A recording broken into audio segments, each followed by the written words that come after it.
Prej farzeve më kryesore të islamit dhe prej kushteve apo konditave, shtyllave më kryesore të islamit pas shahadeteve, do më thënë pas dy shahadeteve, që është dëshmoj se Allahu është një dhe se Muhamedi a.s. është i dërguari i tij, normal vjen më njëherë në radhë namazi. Dhe për ta kuptuar këtë, se me të vërtet namazi këtë status kaq të rëndësishëm e ka në islam, do të përmendim disa pika që janë shumë me rëndësi. Në një, namazi është e shtylla e fesë. Muhamedi sallallahu alaihi wasallam në një hadith që e transmeton Tabraniu në El Kebir, thot pejgamberi sallallahu alaihi wasallam, ra'sul amri el islam. Kryt e punës është islami, ndërsa shtyllat e tij apo shtylla e tij është namazi, kurse maja e tij është xhihadi. Do më thonë nga kjo hadith e pejgamberit sallallahu alaihi wasallam e kuptojmë se namazi është e prej shtyllave të islamit. Gjithashtu namazi është shumë i rëndësishëm nga se është i pari obligim që është bë për ibadeteve. Për adhurimeve i pari obligim është namazi. Pra zeqati, agjërimi, haxhi, të gjitha këto janë bë fars pas namazit. Ndërsa namazi është bë fars më herët. E kjo me të vërtet tregon edhe rëndësinë e namazit që e ka në islam. Njëkohësisht namazi ka atë rëndësi nga se është edhe miraj i besimtarit. Miraj do të thotë ngritja e besimtarit, ngritje shpirtërore e besimtarit. Muhamedi sallallahu alaihi wasallam kur ka shkuar në Miraj ka qenë edhe me trup, edhe me shpirt edhe me trup. Ndërsa për besimtarin është ngritje shpirtërore. Lidhet besimtari, shpirti i besimtarit edhe me krijesat e qiellit. Domethënë edhe me melaqet. Edhe ndjen një farë kënaqësie, nga se të gjithë ne e dim se namazi është edhe lidhje midis robit, midis njeriut dhe Allahut fuqiplot. Se i përket asaj se është edhe miraj i besimtarit, ju të gjithë e dini se namazi është bë obligim në miraj. Në miraj është bë namazi obligim. Pra kur Muhamedi sallallahu alaihi wasallam ka shku në vizitë të qiejve, Allahu Zëreshanuhu në Sidratul Muntaha për Muhammedin sallallahu alaihi wasallam ka qenë vend, ndërsa për Allahun jo. Allahu është krijuesi i vendit dhe i kohës. Pra Allahu Zëreshanuhu ja obligon Muhammedit sallallahu alaihi wasallam namazin, po ashtu edhe besimtarëve. Këtë e vërteton një hadith që e transmeton Imam Ahmedi, Nesaiu, Tirmidhiu dhe thotë se është hadith sahih.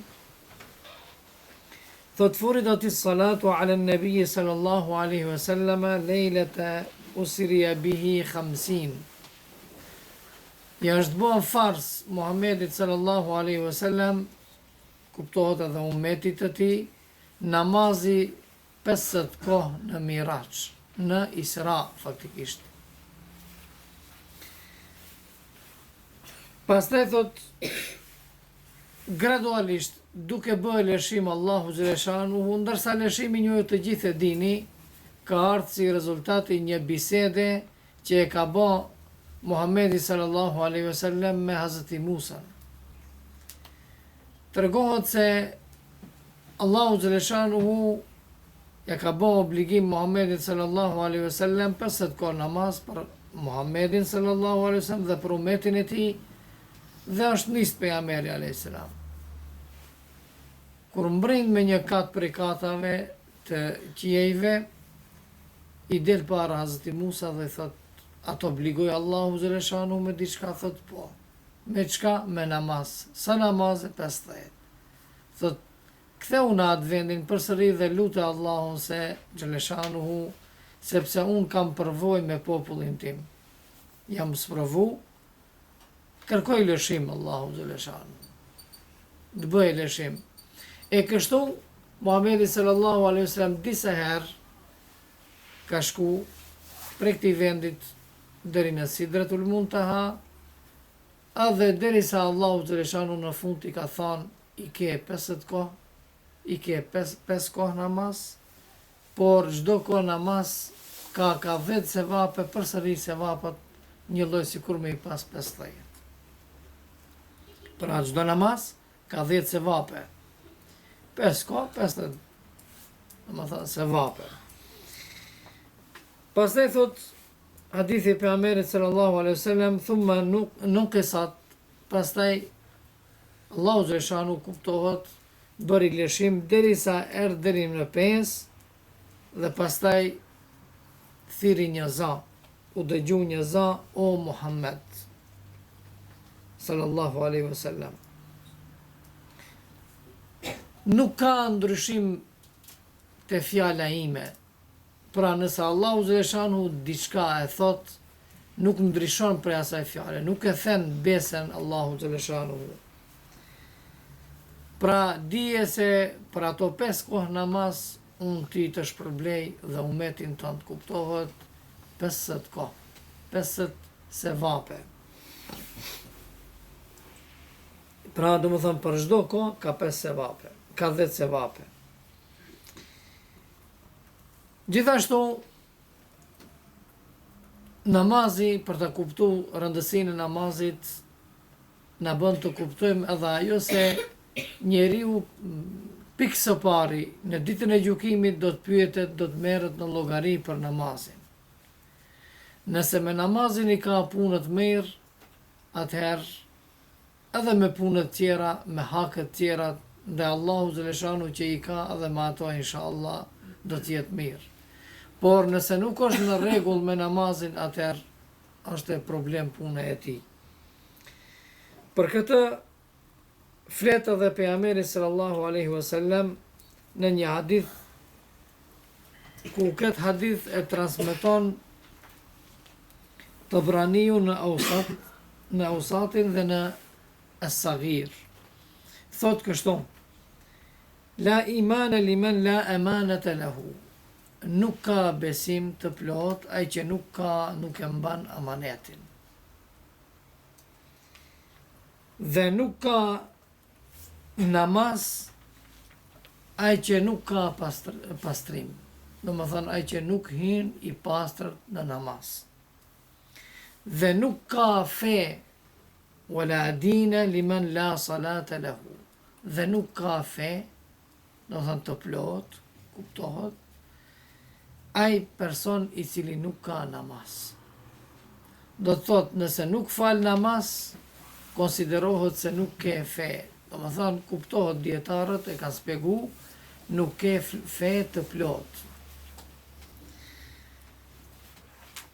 Prandaj, vazhdon hadithi, thot, roli i namazit në fe, çfarë rëndësie ka në fe, është sikur roli i trupi i kokës në trup. Nëse njeriu nuk e ka kokën, a mund të jetoj trupi i tij? Nuk mund të jetoj. Andaj, edhe ai person i cili nuk e ka namazin, edhe feja e tij nuk mund të jetoj. Vdes feja e tij, shuhet feja e tij. Ne nuk mund të themi se ai që e pranon namazin dhe nuk e fal, ama e pranon, nuk mund të themi se nuk ka fe, por është në rrezik. Është në rrezik të madh ai person. Vetë pejgamberi sallallahu alaihi wasallam thot, roli i namazit në fe është një lloj sikur roli i kokës në trupin e njeriut. Prandaj ne duhet kujdes të veçantë dhe të madh të kushtojmë namazit dhe faljes së namazit. Për ta kuptuar rëndësinë e namazit dhe statusin e namazit në Islam, e kemi edhe atë se namazi është vasijeti i fundit i pejgamberit sallallahu alaihi wasallam, me të cilin neve na ka këshillu, na ka lënë vasijetin e fundit. Ne si themi vazhdimisht, çka të la vasijet be babait për shembull para vdekjes. Edhe e dim se vasijeti është diçka shumë më rëndësi. Porosia, këshilla e fundit është shumë më rëndësi. Andaj, vasijeti i fundit, këshilla e fundit, porosia e fundit e Muhammedit sallallahu alaihi wasallam ishte namazi. Andaj, pejgamberi sallallahu alaihi wasallam transmetohet se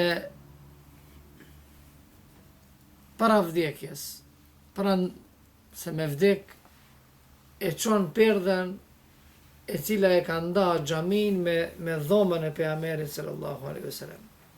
Ashtu kushtet kanë qenë vështira. Nuk ka pas mur të bëje pejgamberi sallallahu alaihi wasallam, për mendoni. Një perde ka qenë.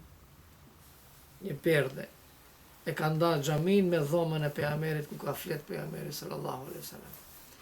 Edhe e çon perdhen, i shef besimtarët duke u falur. I kënaqet shpirti. Sikur do të thot pejgamberi sallallahu alaihi wasallam se elhamdulillah, unë po ndahem nga kjo botë, nga kjo jetë, i rahatshëm nga se muslimanët e falin namazin. Do më thonë, Muhammedi sallallahu alaihi wasallam me të vërtet shumë rëndësi të madhe namazit i ka kushtuar. Gjithashtu, për ta kuptuar rëndësinë e namazit, kemi edhe se Muhammedi sallallahu alaihi wasallam shpesh a dhe vazhdimisht ka porositur që ne të jemi të kujdesshëm ndaj namazeve.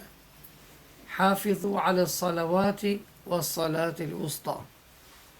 Të jeni të kujdesshëm, ruani namazet, falni namazet dhe namazin e mesëm. Pa marrë parasysh cilë është namazi i mesëm, fjala është e këtu, e jonë të falja e namazeve. Pra, ka urdhër drejt për së drejti për ruajtjen e namazeve, faljen e namazeve. Por namazet, apo falja e namazit, nuk është sikur ibadetet tjera, ku ka raste për ibadetet tjera, ka pushim. Ose ka lëshim. Për shembull, për agjërimin nëse je në udhtim, ka lëshim, kur do të kthehesh, atëherë do të agjërosh. Për haxhillëkun, nëse je zengin, nuk je i pasur, nuk e ke obligim. Edhe zeqati ashtu. Do më thonë, të gjitha obligimet kanë arsye, kur ndonjëherë mund të lëshohen, ndërsa namazi nuk ka asnjëherë. Ju të gjithë e dini se Muhammedi sallallahu alaihi wasallam ka urdhëruar që namazi të falet, qoftë njeriu në vendlindjen e tij, në vendbanimin e tij, qoftë në udhtim, qoftë në smurje. Paramendo, je në smurjen e vdekjes ndoshta, kërkohet namazi. Në spital je shtri, kërkohet namazin ta falish. Si do ta falish? Sipas kushteve që i ke, kryesore nuk lejohet që të lëshohet namazi. Gjithashtu, nga ajo se Muhamedi sallallahu alaihi wasallam ka urdhëruar që ne t'i urdhërojmë fëmijët tonë qish kur ata t'i kenë 7 vjet me namaz dhe nëse nuk e kryejnë si duhet, kur t'i bëjnë 10 vjet, atëherë kemi të drejtë edhe me qortim. E kjo vetë tregon se sa i rëndësishëm është namazi. Gjithashtu, kemi edhe ajetin kuranor, ku Allahu Gjeleshanuhu në surën Taha, ajetin 132 thot: وَأَمُرْ أَهْلَكَ بِالصَّلَاةِ وَاسْطَبِرْ عَلَيْهَا. Dhe urdhëro familjen tënde për namaz dhe bëhu i durueshëm në faljen e namazit. Do më thonë, bën durim. Do të thotë se pa marrë parasysh çfarë vështërsi të kesh, namazin nuk bën me lëshu. Nuk lejohet që të lëshohet namazi. Gjithashtu, për ta kuptuar rolin e namazit e tregon edhe vetë pastërtia apo pastrimi. Shiqoni, Allahu Gjeleshanuhu namazit i ka vu disa kushte të cilat nuk i ka ndonjë ibadet tjetër, ndonjë adhurim tjetër. Namazit i ka vu special kushte. Kjo tregon se me vërtet ka rëndësi të veçantë namazi tek Allahu Gjeleshanuhu. Ja ka vu pastërtin për shembull. Ja ka vu edhe shumë rregulla tjera të cilat nuk ka nevojë t'i përmendim ne këtu. Gjithashtu, veçurinë e namazit e tregon edhe vetë urdhëri nga Allahu Gjeleshanuhu për të ndërtuar vende për falje, xhami. Për obligime tjera nuk ka kërku, për shembull për zeqatin, apo për agjerimin, edhe obligime tjera ka plot vend special. Jo se nuk bën jashtë atyre vendeve speciale që janë, por ajo urdhër, vetë urdhëri për me ndërtu xhami faltore, tregon domethënë se me të vërtet namazi, apo ajo gjë që kryhet në xhami, ajo e ka domethënë shumë një rëndësi të veçantë tek Allahu Gjeleshanuhu. Andaj, pejgamberi sallallahu alaihi wasallam, po edhe ajetet kuranore, Allahu Gjeleshanuhu bie fjala në surën At-Tauba ajeti 18 thot: Innama ya'muru masajid Allahi man amana billahi wal yawmil akhir. Me të vërtet, ndërtimin e xhamive e bëjnë kush? Ata të cilët besojnë në Allahun dhe në ditën e gjykimit. Pra, urdhër për ndërtimin e xhamive. Ajo tregon, normal, kur urdhëron diçka për ruajtjen e diçkait, ajo tregon se ai diçka ka rëndësi të madhe te ty. Prandaj urdhëron që të ndërtohet për hir të asaj gjëje, të ndërtohen edhe objekte.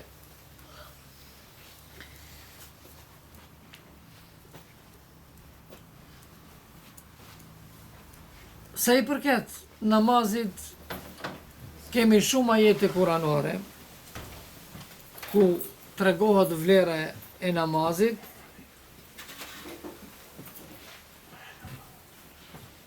Por unë do të përmendi këtu një hadith të pejgamberit sallallahu alaihi wasallam, të cilin e transmeton Buhariu edhe Muslimi. Pejgamberi sallallahu alaihi wasallam për vlerën e xhamisë. Pejgamberi sallallahu alaihi wasallam thot: Men gada ila al-masjidi au raha, ai që shkon apo kthehet nga xhamia, Allahu xhaleshanuhu, pra edhe kur shkon, por edhe kur kthehesh prej xhamis ka vlerë, ka sevap, shpërblime tek Allahu xhaleshanuhu. Allahu xhaleshanuhu thot atij personit i përgatit një vend në xhennet. Çdo herë kur ai shkon apo kthehet.